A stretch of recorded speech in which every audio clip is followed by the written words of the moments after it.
बेंगलोर में हिंदी और इंग्लिश के विरोध में जगह जगह तोड़फोड़ किया गया। आप लोग इस इमेज में देख सकते हैं कि बेंगलोर के अलग अलग लोकेशन में, चाहे वो एयरपोर्ट हो चाहे वो रेस्टोरेंट हो, वहां पर हिंदी भाषा में या फिर इंग्लिश भाषा में कोई नेम प्लेट लगा हुआ था तो उसको तोड़ दिया गया। दरअसल हुआ क्या कि बेंगलोर की बीबीएमपी कहने का मतलब हो गया, इसका फुल फॉर्म बृहद बेंगलुरु महानगरा पालिका। यह बेंगलोर की एक नगर पालिका है, भारत की तीसरी सबसे बड़ी नगर पालिका है। इस नगर पालिका ने 25 दिसंबर को एक आदेश जारी किया। इस आदेश में उन्होंने कहा कि कर्नाटक में रहने वाले जितने भी दुकान हैं, जो आप खासकर बेंगलोर में जितने भी दुकानें चलती हैं, चाहे होटल चलता है, चाहे किसी प्रकार का आपको आईटी सेक्टर है, वहां के आपका सामने का जो बोर्ड होता है जिस पर आप अपने बारे में लिखते हो, उस बोर्ड पर, यानी ये देख रहे हैं आप एक बोर्ड है, ये इस बोर्ड पर, साइन बोर्ड पर जो आप अपना कुछ लिखते हो, ये लिखा हुआ होना चाहिए कन्नड़ भाषा में। कन्नड़ भाषा में जितना आप लिखते हो उसका 60% आपको कन्नड़ भाषा में लिखा होना चाहिए। अगर 60% अगर इस लिखा हुआ नहीं होगा, जैसे यहाँ पर लिखा हुआ है मैसूर रोड, तो ये मैसूर रोड जो आप लिखे हैं, इसके साथ अगर आप और कुछ लिखते हो तो 60% भाग आप लिखो कन्नड़ भाषा में, 40% जो रेस्ट बच रहा है उसको आप लिखो हिंदी या फिर इंग्लिश में, लेकिन 60% होना चाहिए कन्नड़ भाषा का यूज। ये आपको बीबीएमपी ने 25 दिसंबर 2023 को आदेश जारी किया। बोला अगर ऐसा नहीं होगा तो बीबीएमपी बेंगलोर में चलने वाले जितने भी दुकान है उन दुकानों का लाइसेंस रद्द कर देगा। जैसे ही आदेश जारी होता है 27 दिसंबर को, आपको कर्नाटका ही की एक ग्रुप है, उसका नाम है कर्नाटका रक्षणा वेदिके, इन्होंने क्या किया, बेंगलोर के अलग अलग लोकेशन पर हमला बोल दिया। जहां पर भी अगर हिंदी या इंग्लिश का यूज किया गया था, आप ये देख सकते हैं साइन बोर्ड है, इस पर पूरा इंग्लिश का यूज किया गया है। ये लोग कर्नाटका रक्षा वाहिनी के लोग इस बोर्ड को पूरी तरह तोड़ के हटा रहे हैं। इस इमेज में आप लोग देख सकते हैं यहाँ पर लिखा हुआ इंग्लिश में गार्डन, इस गार्डन को तोड़ दिया गया। यहाँ पर कुछ लिखा हुआ इंग्लिश और हिंदी का प्रयोग, ये व्यक्ति क्या कर रहा है, ब्लैक उसको स्प्रे कर रहा है। यहाँ पर आप देख सकते हैं कि होटल में है, होटल में लोग पत्थरबाजी कर रहे हैं, तो ये लोग कह रहे हैं कि भैया पूरा आप 60% इसको लिखो कन्नड़ में और 40% में आप हिंदी और इंग्लिश का यूज कर सकते हो। एक कर्नाटका रक्षणा वेदिके के जो अध्यक्ष है उनका नाम है टीएन नारायण। टीएन नारायण से जब मीडिया ने पूछा कि आप लोग ऐसा तोड़फोड़ क्यों कर रहे हो, तो टीएन नारायण ने कहा कि भैया जब कर्नाटका की सरकार ने आदेश जारी कर रखा है, जब काम बोल दिया था 2017 में ही, आगे मैं पूरा कहानी बताता हूं, टीएन नारायण ने कहा कि जब आदेश जारी है, गवर्नमेंट की तरफ से कह दिया गया है कि आपका जो नेम प्लेट है या फिर आपका जो साइन बोर्ड है, इसमें 60% होना चाहिए कन्नड़ भाषा का यूज, तो आप लोग कन्नड़ भाषा का यूज क्यों नहीं कर रहे हो? और जो भी कर रहे हैं कि अगर पुलिस हमारा विरोध कर रहे हैं, लोग विरोध कर रहे हैं, उससे हमको कोई मतलब नहीं, हमने अल्टीमेटम दे दिया है। अगर ऐसा नहीं होता है, ये लोग अपने नेम प्लेट पर कन्नड़ भाषा का यूज नहीं करते हैं, तो इनको या तो अपना नेम प्लेट चेंज करना होगा, कन्नड़ भाषा का यूज करना होगा, नहीं तो इनको अपना बिजनेस छोड़ के कर्नाटका छोड़ना पड़ेगा। ये एक्चुअली ये जो बात है, जो आदेश जारी किया है, ये आपको सिद्धारमैया है, कर्नाटक के वर्तमान जो मुख्यमंत्री है ये सिद्धारमैया, ये आपको कांग्रेस के मुख्यमंत्री है। ये आपको 2013 से लेकर 2017 में भी कर्नाटक में कांग्रेस की सरकार थी और यही सिद्धारमैया मुख्यमंत्री थे। 2018 में कर्नाटका में विधानसभा का चुनाव होने वाला था, चुनाव से पहले इन्होंने चाल खेल दिया कर्नाटका में। इन्होंने क्या कर दिया, 2017 में कानून आ दिया कि कर्नाटका में जो भी बिजनेस है, जो भी काम चल रहा है, उसके सामने का जो बोर्ड होना चाहिए, यानी साइन बोर्ड होना चाहिए, उस पर 60% जो यूज करते हो वर्ड, जैसे यहाँ पर लिखा हुआ है कर्नाटका बैंक, तो ये कर्नाटका बैंक लिखो, जो पूरा आपका इस पर लिखा है, यहाँ पर एटीएम लिखा हुआ है या कर्नाटका बैंक लिखा हुआ है, तो ये पूरा लिखा हुआ भाग 60% में लिखो। नहीं लिखते हो तो यहाँ कर्नाटका को छोड़कर निकलो। तो इन्होंने बीज बो दिया। और यही नहीं, अभी इतना भी इन्होंने क्या किया है, फिर से कर्नाटका के सीएम बने हैं। आप सभी को पता है कि कर्नाटका में वर्तमान में कांग्रेस की सरकार बनी है और फिर से सिद्धारमैया वहां के मुख्यमंत्री बने हैं। ये मुख्यमंत्री बनते ही फिर से इन्होंने हाल फिलहाल में एक ऑर्डर पास किया है। इस ऑर्डर में इन्होंने कहा कि we will withdraw the order banning hijab, I have instructed officials to withdraw the order, wearing a dress or eating the food you like is your choice. इन्होंने कहा कि पिछली गवर्नमेंट ने, बीजेपी सरकार ने जो कर्नाटका में हिजाब को बैन किया था कि आप लोग किसी स्कूल कॉलेज में हिजाब पहन के नहीं जा सकते हो, अपने घर में हिजाब पहनो, और वहां पर जो बीजेपी सरकार थी जो आपको गाय तस्करी पर रोक लगाई थी, बोली थी गाय का हत्या नहीं होना चाहिए। तो इनका कहना है कर्नाटका सिद्धारमैया का कि जो पिछला ऑर्डर था उसको हम हटाते हैं, यानी अब कर्नाटका में लोग हिजाब पहन के स्कूल कॉलेज में जा सकते हैं, हॉस्पिटल में जा सकते हैं। साथ ही साथ कर्नाटका के लोग का जो मन है वो खाइए, उनका पर्सनल चॉइस है, आपको गाय खाना गाय खाओ, उनको भैंसा खाना भैंसा खाओ, पाड़ा खाना पाड़ा खाओ, पाड़ी खाना कुछ भी खाओ, ये आपका पर्सनल है। तो ये आप समझ सकते हैं कि कांग्रेस की विचारधारा क्या है। यही विचारधारा के कारण कांग्रेस जो एक समय फर्श पर थी, जो अर्श पे आ गई है। कांग्रेस 1885 ईस्वी में इसकी स्थापना होती है, 2023 चल रहा है, लगभग 138 साल हो गया है। और आप लोग इसको देख सकते हैं इसका स्थिति क्या है, यानी जो पार्टी अर्श पे थी वो आ गई है फर्श पे, और ये नई नई पार्टी बीजेपी जो फर्श पे थी वो चली गई है अर्श पे। तो ये कांग्रेस की विचारधारा आप लोग समझ रहे हैं कि भैया आप बताओ, ये जो ऑर्डर पास किए हैं कि हिजाब पहन के जा सकते हो, ये अब क्या है भैया, स्कूल में आप जाते हो शकल छिपाने के लिए नहीं, स्कूल एक यूनिफॉर्म होता है, ड्रेस कोड होता है, वहां आपको पहन के जाना होता है, तो पता लगता है कि भैया स्कूल में जा रहे हैं। वहां पर आपको हिजाब पहन के जाने की क्या जरूरत है,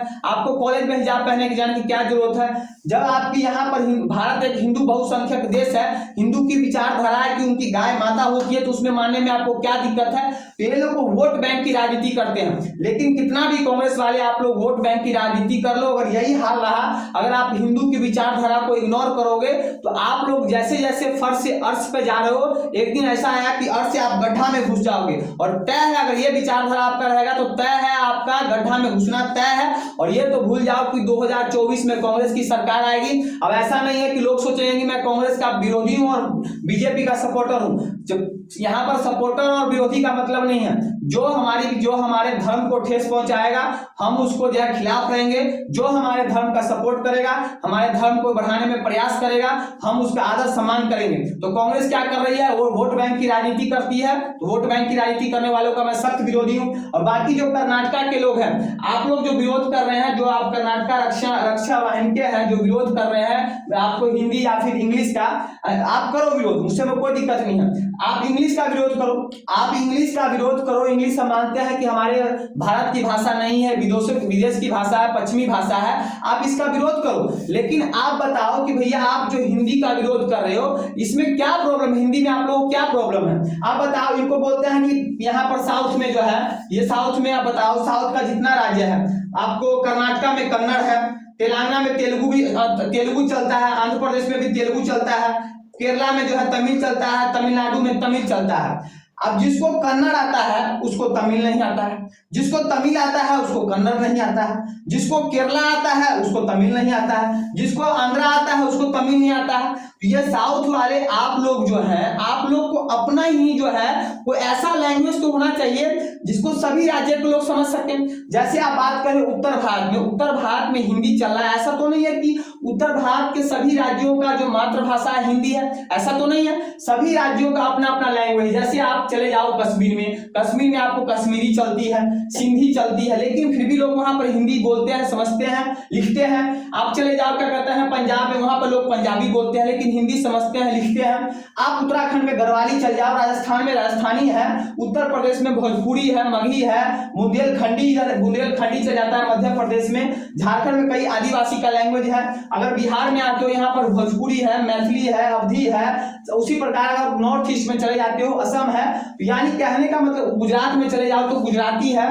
उत्तर भारत के सभी राज्यों का अपना अपना लैंग्वेज है, एक लैंग्वेज नहीं है। आपकी तरह साउथ में एक लैंग्वेज नहीं है कि कर्नाटक में सिर्फ कन्नड़ है। हमारे बिहार में कितना लैंग्वेज है, लेकिन लोग हिंदी बोलते हैं। इससे कितना सहूलियत होता है लोगों को। उत्तर भारत का जो बेल्ट है, यहाँ पर कहीं चले जाए व्यक्ति, लखनऊ का व्यक्ति राजस्थान में चले जाए, जयपुर में चले जाए, पटना का व्यक्ति मध्य प्रदेश चले जाए, जम्मू कश्मीर चले जाए, जम्मू कश्मीर का व्यक्ति मध्य प्रदेश आ जाए, नॉर्थ ईस्ट का व्यक्ति इधर आ जाए, इधर का व्यक्ति नॉर्थ ईस्ट में चले जाए, किसी को कोई दिक्कत नहीं हो रहा। दिक्कत क्यों नहीं होता है? क्योंकि यहाँ पर हिंदी को लोगों ने एक्सेप्ट किया है। समझ रहे? आप अपने घर में बात करो कन्नड़ में, यहाँ पर भी लोग अपने, हम बिहार में अपने लोग में जिसकी भोजपुरी है भोजपुरी बात करते हैं, आपको जिसकी मैथिली है मैथिली बात करते हैं। लेकिन जब बाहर निकलते हैं, अगर मान कर जिसको भोजपुरी नहीं आती है, जिसको मैथिली नहीं आती है, वहां पर हिंदी में बात करते हैं। तो इससे कितनी सहूलियत हो रही है। और आप लोग क्या है, अगर यहाँ पर साउथ में चले जाओ तो आपको भी तो कोई लैंग्वेज एक्सेप्ट करना ही होगा ना। हम बोल रहे हैं कि आप कर्नाटक में इंग्लिश का विरोध करो, आप आप अपनी पढ़ाई जो है वो कन्नड़ भाषा में करो। गवर्नमेंट को बोलो आपकी जो मेडिकल की पढ़ाई हो रही है, इंजीनियरिंग की पढ़ाई हो रही है, कोई भी पढ़ाई हो रही है, आप कन्नड़ भाषा में ही करो, लेकिन साथ साथ में हिंदी भी सीखो। हिंदी सीखने से क्या होगा कि भैया आपको भी प्रॉब्लम नहीं होगा और जो व्यक्ति यहाँ पर आ रहा है उसको भी प्रॉब्लम नहीं होगा। आप मान के चले कोई मजदूर है आपको उत्तर प्रदेश का ही, वो साउथ के किसी स्टेट में काम करने जा रहा है, ये देश तो हमारा भी है ना, ऐसा तो नहीं है कि आप कन्नड़ कहोगे कि भाई कर्नाटका मेरा है, आंध्र प्रदेश कहोगे कि भैया आंध्र प्रदेश मेरा है, बिहार के लोग ऐसे यहाँ पर नहीं आ सकते।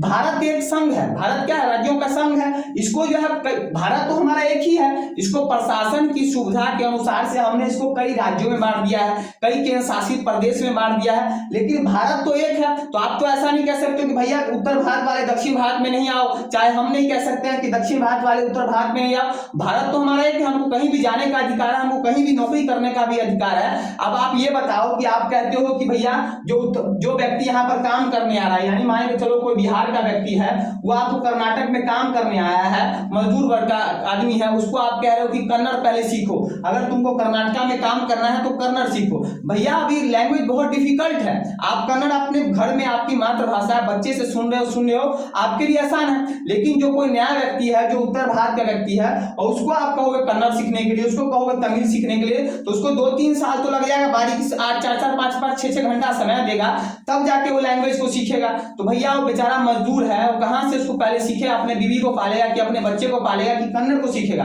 तो हम भी आपके सपोर्ट में हैं कि आप इंग्लिश का विरोध कीजिए, अच्छी बात है, आप गवर्नमेंट से कहिए कि आपका पढ़ाई लिखाई जो भी होना चाहिए, आप बोर्ड पर विरोध कर रहे हो, ठीक है, इंग्लिश का विरोध करो, आप बोलो यहाँ पर कि पहले में जो है पहले कन्नड़ लिखो, फिर साथ में जो है हिंदी लिखो।